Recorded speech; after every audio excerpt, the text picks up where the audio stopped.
आहे तर ते तोटा आहे बरोबर टास कशी होती तुली जायला नाही ना एक तुली जायला संध्याकाळी एकदम जोराने वादळ सुटल्यामुळे पूर्ण तो मका जमीनदोस्त झाला.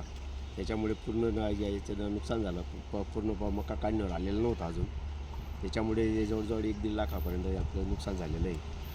आणि आता या मकाला काढून आपल्याला साऱ्यासाठी वापरावं लागेल.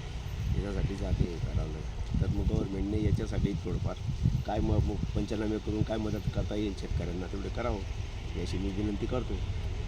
काय तुमचं आता किती नुकसान झालं आणि साधारण काय अंदाज होता? तरी 1-1.5 लाखापर्यंत नुकसान झालेलं आहे ना. तर त्याच्यामुळे तर काही हे नाही. आणि काढायलाही मजुरी आता जास्त लागेल. आता काही काढायला पण हे राहणार नाही. आणि आजपर्यंत कुठलाही अधिकारी आलेला नाही. त्यांच्यामुळे आम्ही तशी तक्रारी नोंदवलेल्या आहे पण आजपर्यंत कुणी आलं नाही आजपर्यंत.